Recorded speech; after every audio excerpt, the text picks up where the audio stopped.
what I mean for this entry to be is a basic understanding of devils, a primer on devils, so to speak. I want to go over the basics. So first off, let's go over devil summoning.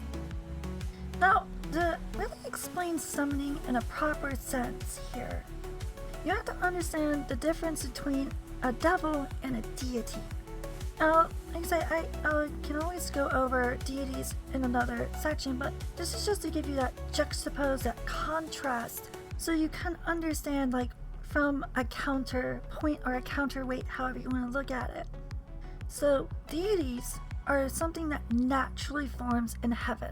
This is not to explain them completely, but it's just showing you they naturally form in heaven. Devils, on the other hand, are forced into existence in hell. In other words, devils are formed by creating pacts with them. In hell, devils are formed by making contracts with them. In hell, devils are formed by making covenants with them. In hell. Now, understand, like heaven and hell are two very distinctly different things. And as I've explained in other entries, heaven, that cognitive facility, and if you want to look at it in like a more spiritual way, heaven is in the spirit world, where hell is the opposite of the spirit world. And the best explanation I can give that's sciencey and everything and all-encompassing that really describes what hell is.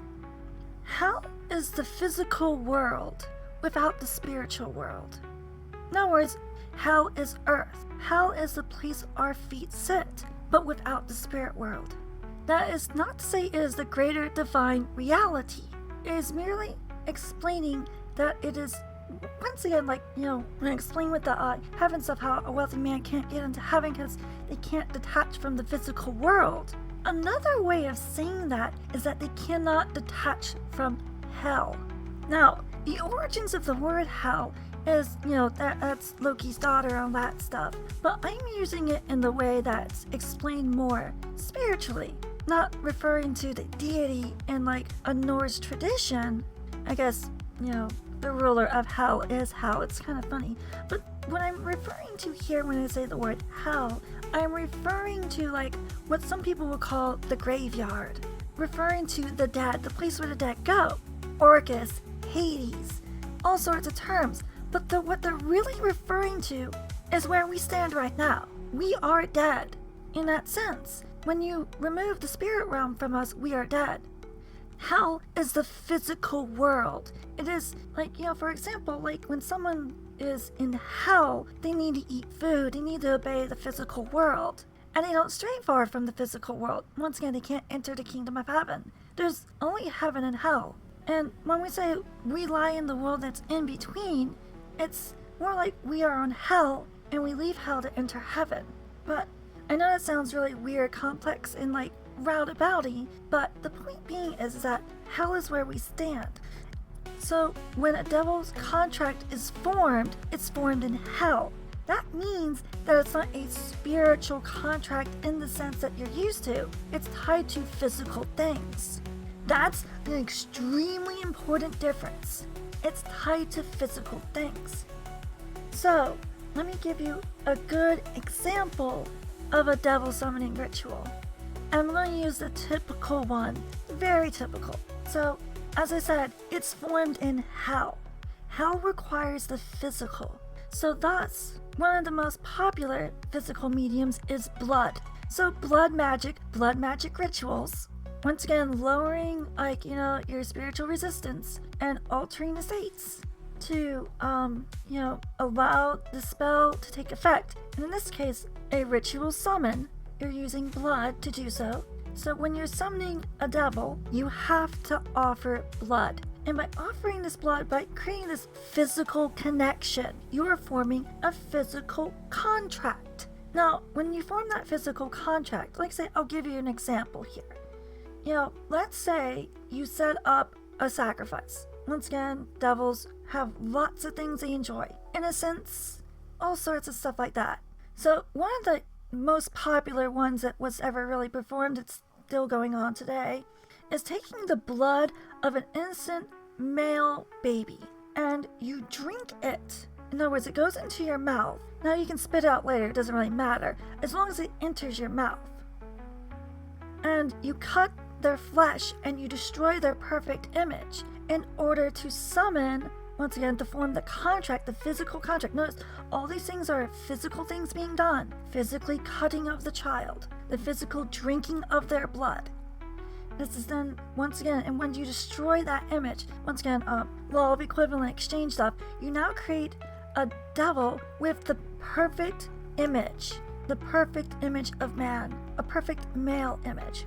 And by doing this, you now formed a contract, a covenant with them. They're now created in the perfect male image. They are masculine. And that blood magic fuels, the blood fuels the spell. It creates that physical connection, the biological medium that's used. Like I say, it's kind of like one of those things that's like, because of what blood represents and is, it allows this to power the spell that works on the individual performing the summoning ritual of the devil. Now, that's a clear, easy example. You got the blood, you're drinking out of an innocent baby, you're harming them, there's tons of screaming and pain, and all sorts of other things, because like, how do you get the blood from what you're cutting? And the child is not killed. That's another key thing too in this one. They're not killed. They're merely used to perform this ritual. They're the source of the blood and the suffering and everything else that's required to summon a devil.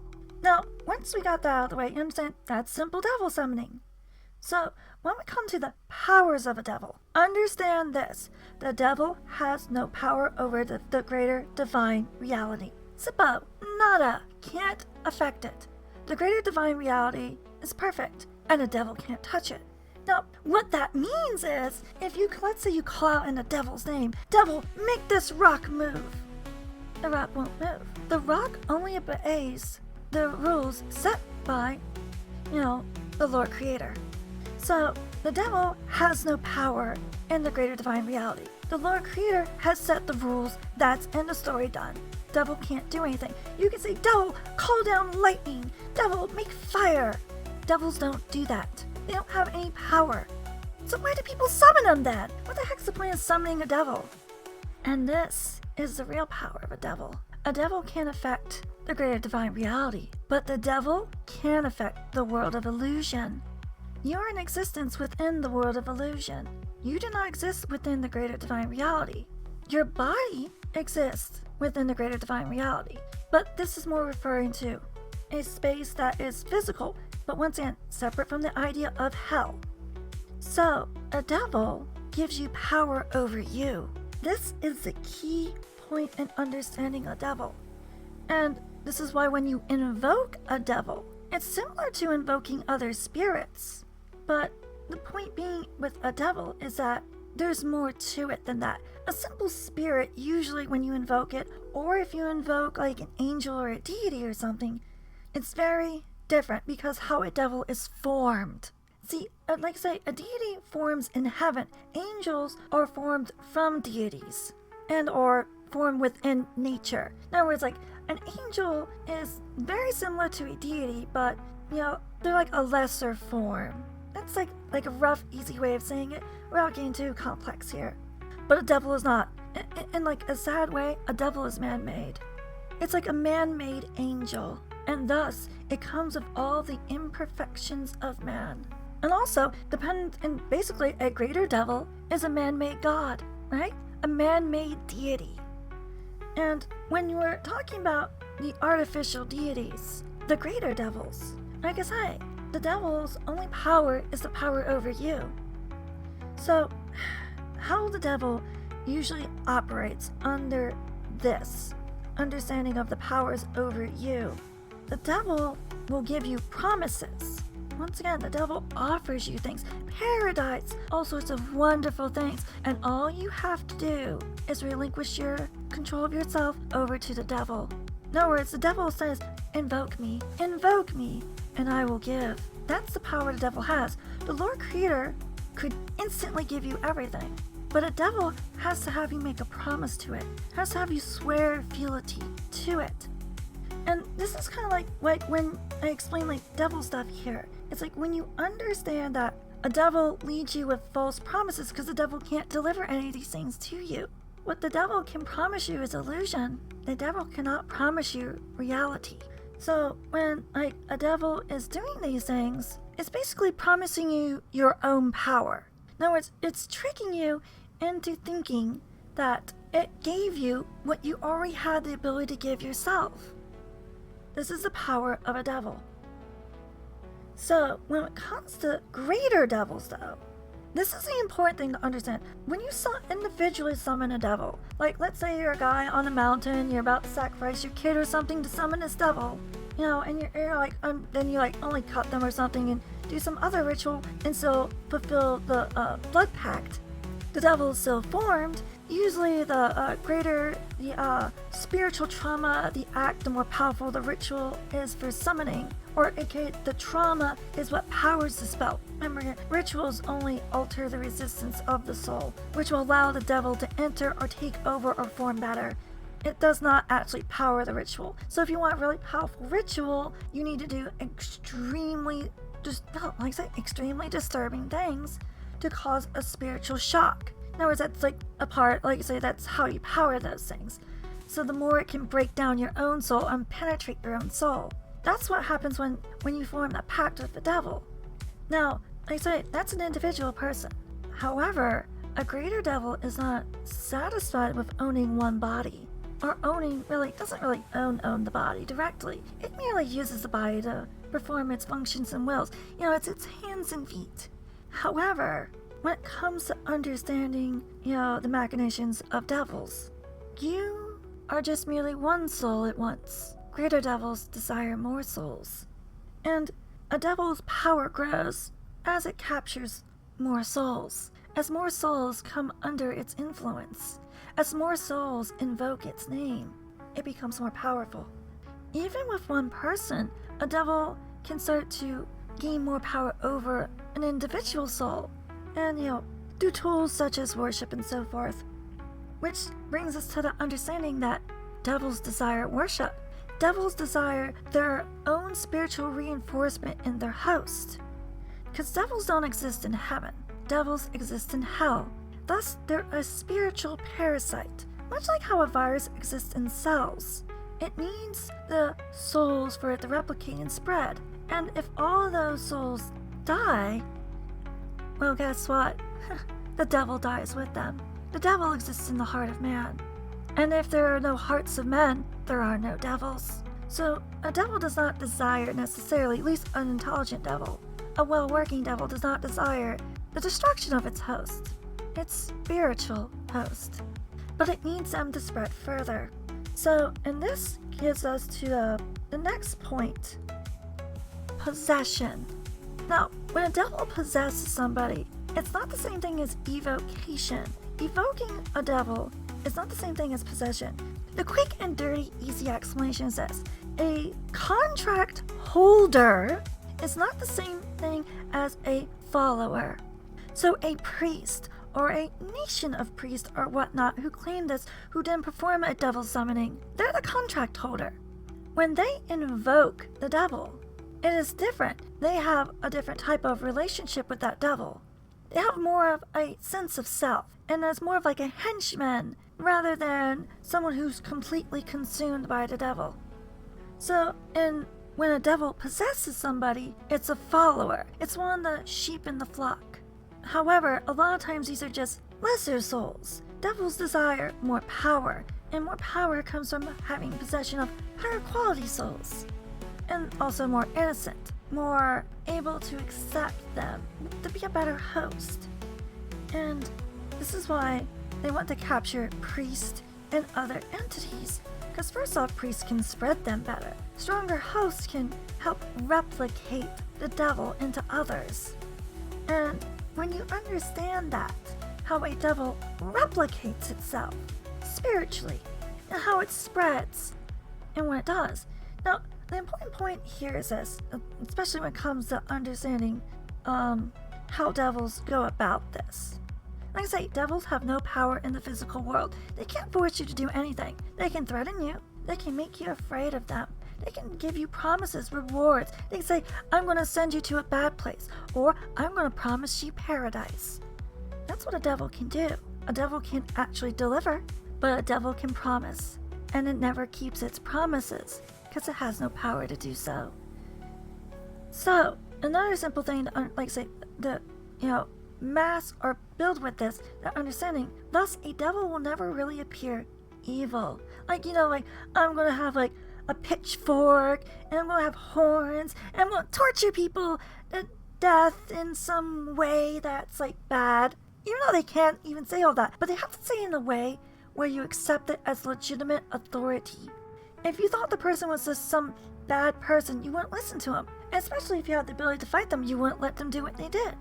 But if it's somebody who's in a position of authority, well, are you going to resist the same? Well, it's their job. They're supposed to. I can't stop them. Standard devil tactic. Just like a virus can wrap itself inside a lipid bilayer with your proteins of your cells and so forth. It's not your cell, but it can wrap it in that to give itself legitimacy to the rest of your body and use certain mechanisms to get in other cells. A devil, like I say, is very much like a spiritual virus. They wrap themselves in white. They wrap themselves in holiness. They wrap themselves in virtue so that you do not understand that they're infecting you, that they're trying to take over your soul. So, as it goes like this, the devil wears white.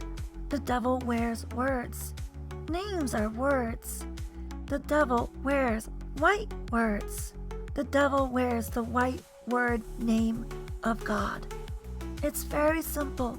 The devil wears that name. It wears the husk of a deity to present itself. It bathes itself in light, but you cannot see it for what it is, for the light is blinding you. That's why when it comes to understanding devils, fighting back against devils, and so forth, you have to understand how they're summoned, how they're produced, and what their actual powers and capabilities are. Once you understand that, you realize that a devil cannot make you any promises, because they can't keep them. Like I say, they'll make promises, but they can never keep them. And if they're promising you something that is not already given, it's very obvious that some things are devils, but people will still worship them as deities. And one of the important things I will constantly say here is this: devils desire worship. If a deity wants you to worship it and commands you to worship it, it tells you worship no others. It desires worship. That is the behavior of a devil. Natural form deities do not desire worship.